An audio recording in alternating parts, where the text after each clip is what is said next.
Olá, vamos falar de mágoa? Vamos entender o que é mágoa, como é que ela surge, por que que ela se mantém em você, que às vezes uma vida inteira você não consegue se livrar daquela mágoa, o que que ela causa em você e como é que a gente se livra dela, o que que a gente pode fazer? Tem alguns passos, tem alguns exercícios, tem algumas possibilidades que a gente pode trabalhar e vai ser muito legal você tomar consciência disso tudo, você saber o que você pode fazer com ela, para você conseguir se livrar dela.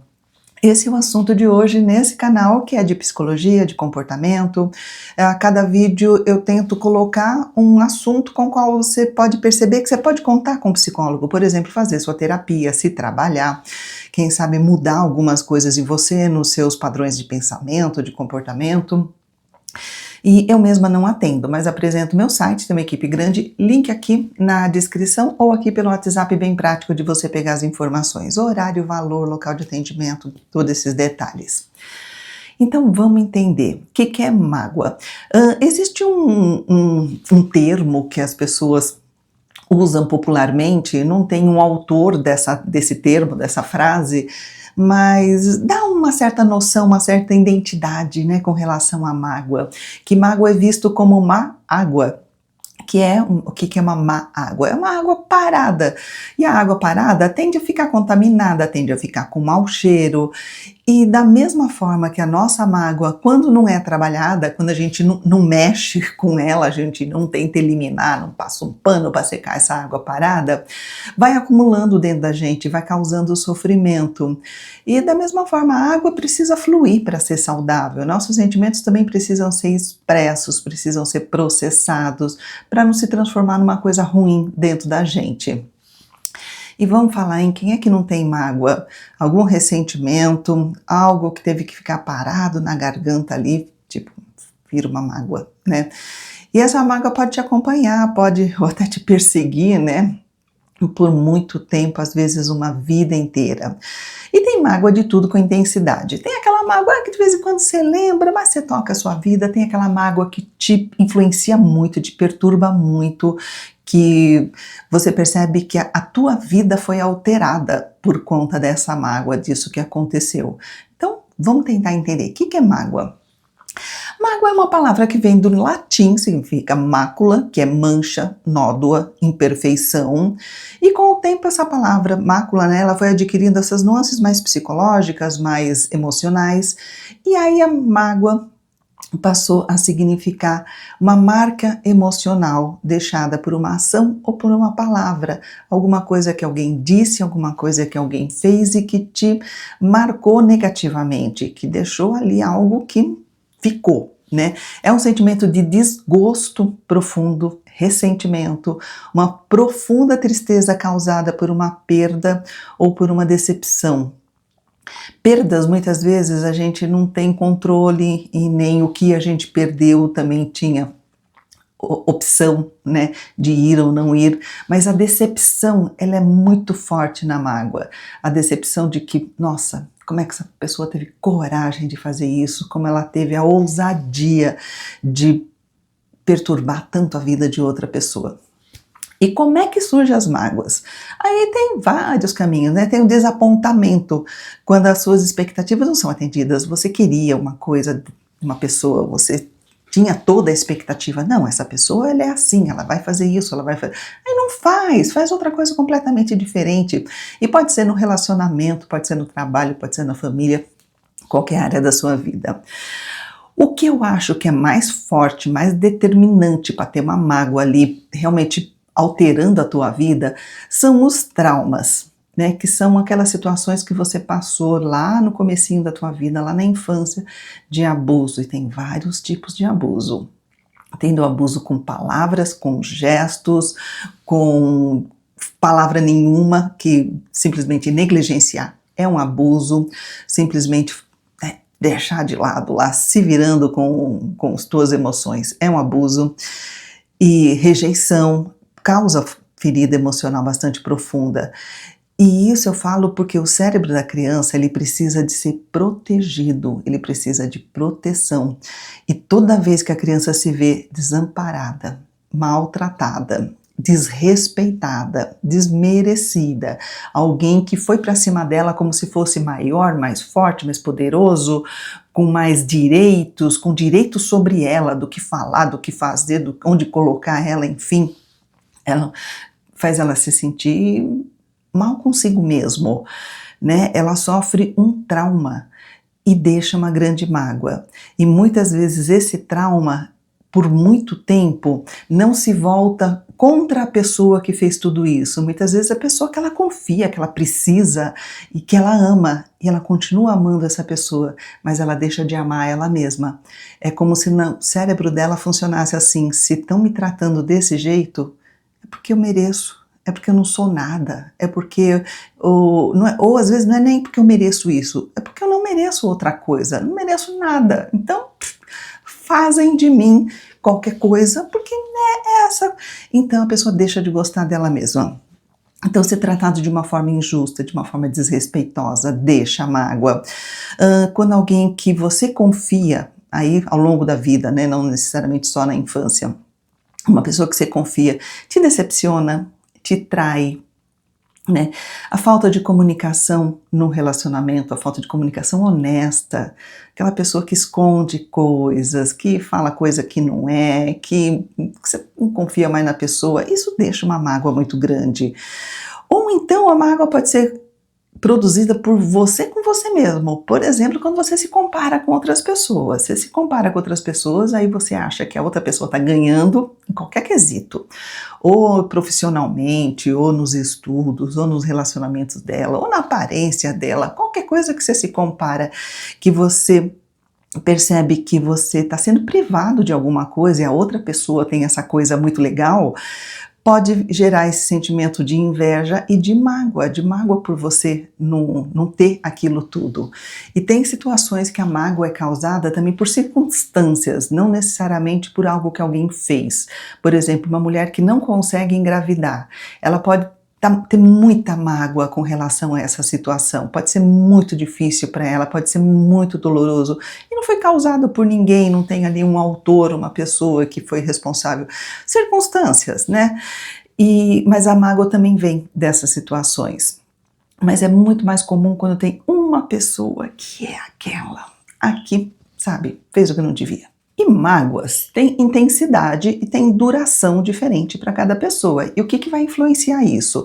Por um lado, a personalidade da pessoa. Tem pessoas que têm personalidade que torna ela mais propensa a guardar a mágoa por mais tempo, mais fortemente do que outras pessoas, né? Aconteceu a mesma coisa com outra pessoa vai lidar diferente com aquilo.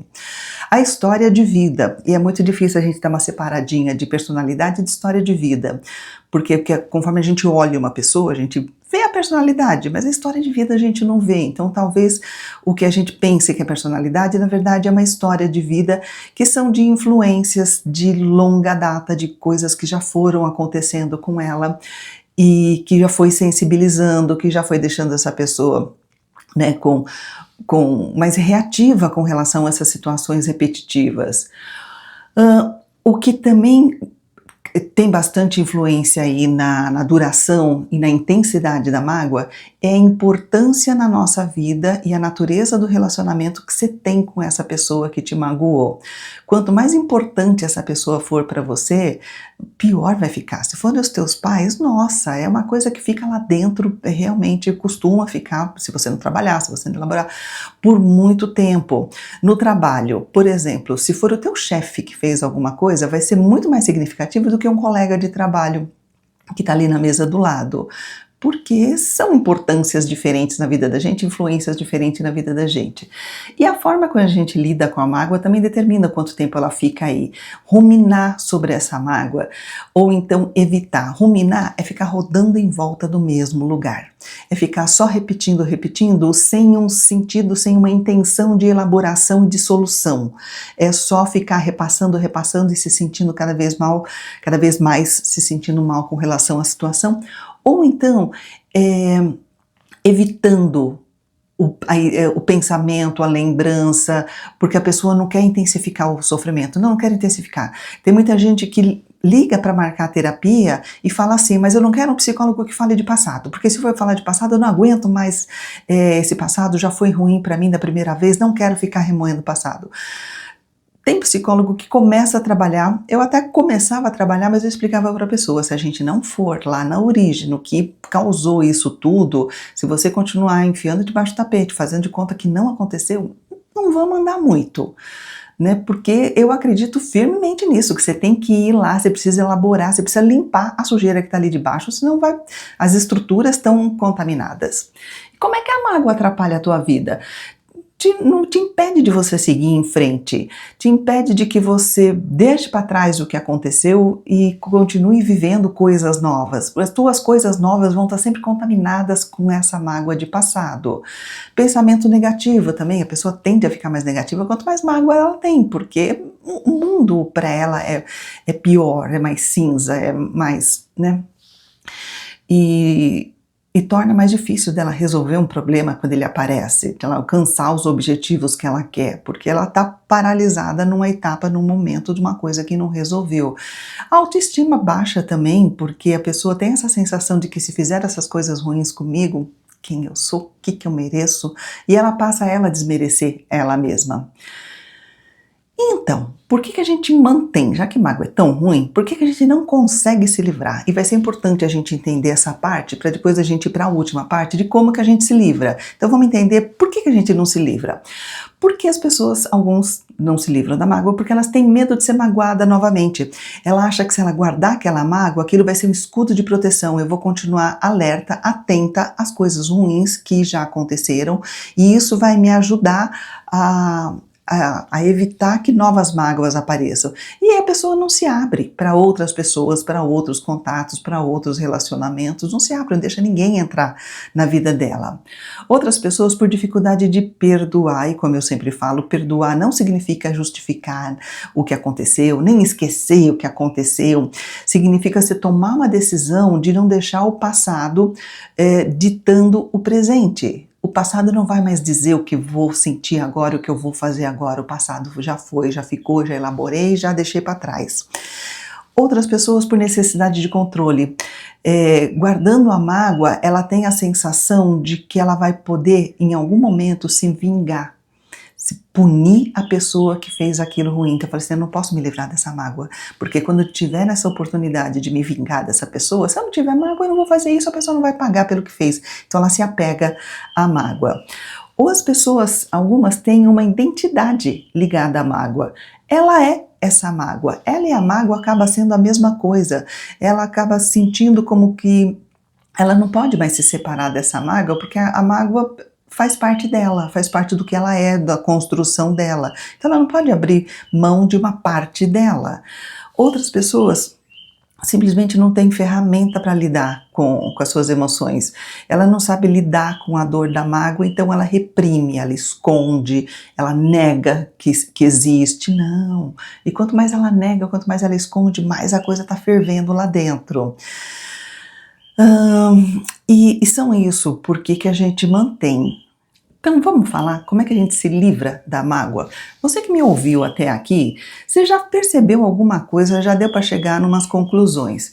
Então o primeiro passo é reconhecer e aceitar que a mágoa existe, que ela está aí, tentar entender exatamente o que te magoou, o que essa pessoa fez, qual aspecto dessa atitude dela foi o aspecto mais dolorido e qual a intensidade desse sentimento, o tanto que está dentro de você, porque tudo isso te ajuda a se dar o direito de você processar, porque você tem que se tornar consciente do que você precisa eliminar, senão você não vai eliminar, você nem está vendo. E validar suas emoções, reconhecer que você tem direito sim de sentir essa mágoa é tua, ela tá aí, aconteceu, você tem direito de se sentir isso, de sentir mal com relação a essas coisas que aconteceram, né? Um outro passo pode ser conversar, expressar seus sentimentos, conversar com alguém de confiança, partilhar seus sentimentos, um amigo, um familiar, uma pessoa de confiança, ou um terapeuta, melhor ainda, para te ajudar a aliviar essa carga dessa mágoa. O importante é que você não fique sozinho na mágoa, que você não... Porque quanto mais sozinho você ficar, mais você vai considerar que aquilo é horrível, aquilo é sujo, aquilo é horroroso, aquilo ninguém vai aceitar, ninguém vai entender, que as pessoas vão te culpar, às vezes acontece isso. Não, se eu falar o que aconteceu, as pessoas vão dizer que eu sou responsável, que eu deixei, eu permiti, eu facilitei, e então as pessoas ficam muito sozinhas na sua dor, e o importante é que você compartilhe com pessoas de confiança, com pessoas que você percebe que vão te ajudar. Algumas pessoas ajudam a escrever um diário, mas o diário tem que ter o sentido de você desabafar, de você tirar de dentro de você, não é para ruminar, não é para ficar rodando em volta do mesmo lugar. E se libertar do passado, você pelo menos se prontificar ou entender que o passado passou, que você se prendendo na mágoa, você vai permitir que o passado continue controlando o seu agora e seu futuro. E tem exercícios? Tem. Tem alguns exercícios que eu considero interessante, que você pode fazer sozinho, que eu acho que dá uma certa ajuda. Resolve tudo? Talvez não, mas já são alguns passos. Por exemplo, porque é sempre um conjunto, né, de atitudes, de ações que você pode fazer. Um dos exercícios é você pegar essa pessoa que te magoou, você pode fechar os olhos, ficar com os olhos abertos se você achar mais fácil, mas fechando os olhos eu acho que fica mais intenso. Imagina essa pessoa na tua frente, só que você vai imaginar ela com 7 anos de idade, pequenininha. E você vai imaginar como é que era a vida dela quando ela tinha 7 anos de idade. O que aconteceu com ela para ela se tornar essa pessoa que veio te magoar depois? Imagina a criança que também foi machucada. E a gente sabe que todo mundo que foi machucado acaba machucando os outros. E aí fica mais fácil de você entender e de perdoar nesse sentido de deixar para trás, de se desconectar dessa dor, de deixar a dor embora, quando você percebe que essa pessoa também foi criança, que ela também foi vítima, coisas também aconteceram provavelmente com ela. Mas os passos que eu acho que são até mais importantes. Esse exercício você pode fazer, se der certo, se você encaixar com todas as situações, se você tiver elementos para colocar nessa sua visualização, ok. Senão o que eu acho de mais importante é você falar sobre isso. Sim, falar como eu falei agora há pouco, com uma pessoa de confiança, mas não necessariamente, ou talvez nunca, com a pessoa que te magoou. Só se você tiver muita certeza que essa pessoa já mudou e que ela vai reconhecer, que ela vai entender, porque normalmente a pessoa se defende, ela vai ficar na defensiva. Você vai conversar com a pessoa que te magoou e ela vai reforçar, ela vai te magoar mais ainda. Ela vai continuar querendo defender a certeza dela, a razão dela, porque tinha que ser porque estava certa, porque não sei o quê, e a coisa fica pior ainda. Se você tiver uma expectativa de ouvir um me perdoe, se você tiver a expectativa da pessoa reconhecer, pô, realmente não foi legal, muitas vezes isso não acontece não, e aí a coisa só piora. Então, fala com quem você confia, e colocar para fora vai te ajudar a alinhar os seus pensamentos, perceber que você tem o direito de se sentir mal com o que aconteceu, te ajuda a colocar em contato com essa dor que você está querendo colocar debaixo do tapete. Um outro passo, você pode observar, e isso é muito importante, o que essa dor causa em você. Quais são as sequelas, quais os sintomas que você tem, como que isso mudou tua vida, né? Como seu comportamento mudou por causa disso.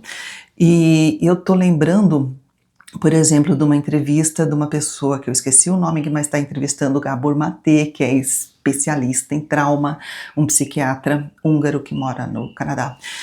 E ele estavam conversando sobre traumas, e aí a pessoa que estava entrevistando contou que ele foi abusado quando criança.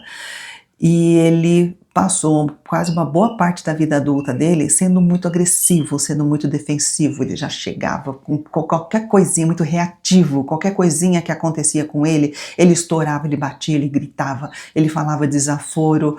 E aí ele viu que ele estava perdendo amigos. Os amigos falavam, não vou te chamar mais para vir jogar com a gente, porque é um jogo que seria uma coisa divertida, você faz isso aqui virar um inferno. E aí, conforme ele foi elaborando o trauma dele, foi entrando em contato, foi trabalhando, ele foi entendendo que ele sentia que ele precisava ser essa pessoa para evitar que aquilo acontecesse novamente na vida dele, que outras pessoas não abusassem mais dele. E isso fazia ele ver abuso em tudo quanto era lugar. Todas as pessoas que pediam um favor, ele já achava que a pessoa estava abusando dele, mas a pessoa estava só pedindo favor, algo que ele podia fazer que não ia atrapalhar em nada. Então, você observar isso, quais são as sequelas da tua mágoa, da pessoa que te magoou? Como é que você reagiu com a sua defesa? Que às vezes na tentativa de se defender, você superdimensiona os comportamentos, as respostas, e você tem uma vida totalmente disfuncional. Então, tomar consciência disso, o que você está fazendo por conta dessa mágoa? Como você está se defendendo? Como você está agindo com outras pessoas que não tem nada a ver com a história? Como é que isso está acontecendo dentro de você? Você tomar consciência disso é super importante. Como você está conversando com as pessoas, como você está recebendo outras pessoas na sua vida, se você está recebendo outras pessoas com aquela expectativa, e tá chegando para fazer a mesma coisa, para abusar de mim, para me humilhar, para me desmerecer, para mim, seja lá o que tenha acontecido com você, né? Então é muito importante. E por último, eu acho que até é o mais importante, levantar o que você pode fazer por você mesmo para você se encher desse amor que você precisa, se encher do cuidado, da atenção. E você pode contar com outras pessoas, como eu falei, conversar com outras pessoas é muito importante, mas é muito importante também você perceber que você pode se dar esse autocuidado, você pode se abraçar emocionalmente, até fisicamente também pode ser legal. Você perceber que você não precisa mais esperar da outra pessoa que venham coisas te dizendo quem você é. Você pode saber quem você é. Você pode saber que você merece carinho, você merece consideração, merece reconhecimento, porque você está dando isso para você. Então, se você está dando isso para você, quem é que vai dizer que você não merece, você não é essa pessoa? Então, isso é muito legal. Dá para você mesmo o que você precisa. Você se dá, você contar com você. Pode contar com os outros também. Legal quando tem gente bacana na tua vida. Você abre a porta para essas pessoas, vamos viver legal com todo mundo, mas perceber que se tiver alguém legal, muito que bem, se não tiver, você pode se dar, você pode se cuidar, você pode cuidar da sua alimentação, você pode cuidar do seu corpo e fazer exercício, você pode cuidar do seu sono, você pode ver o que você pode fazer para dormir bem, para ter um sono que realmente te recupere aí do dia a dia. Você pode ver como você pode colocar limite nas outras pessoas que possam estar tentando te magoar novamente, como você pode falar, opa, pera lá, agora eu já sei, mas agora é um limite saudável, não é uma super defesa, uma super reação que você vai chegar com 2 pés na porta. Não, você só vai falar, não, aqui isso aqui não vai acontecer, isso aqui que você está tentando fazer, você está tentando me desmerecer, mas eu não vou aceitar isso, porque eu não sou essa pessoa, não tem mais porquê, agora eu sou uma outra pessoa que cresceu, que entendeu as coisas, e agora eu sei que o desmerecimento que você está me oferecendo não é para mim, né? Não me cabe, não mereço, não vem ao caso, então não preciso aceitar. Tchau, tô virando as costas, tô indo embora. Ou você pode conversar com a pessoa e simplesmente fazer ela entender, talvez conforme a situação. Então é isso. Você percebe que tem bastante coisa, né, pra gente trabalhar com relação à mágoa. Como eu falei bastante coisa, eu tento colocar um resumo do meu roteiro na caixa de descrição. Você pode entrar, pode pegar os passos, ou assiste de novo. Não, eu tô falando isso porque cada vez que a gente assiste uma coisa que interessou, e se você veio, se você esse título te chamou atenção, porque tem uma mágoa aí que você percebe que está te incomodando e você precisa se livrar. Então, entender tudo isso, então volta no começo do vídeo, assiste de novo, aumenta a velocidade, já que você já ouviu uma vez, porque cada vez que você ouve vai entrando camadas de compreensão, e eu acho que vai ajudando bastante. Pensa nisso, se você perceber que você quer ser ajudado por um psicólogo e se um dos nossos for escolhido, vai ser muito bem recebido. Obrigada por fazer esse contato e obrigada por assistir.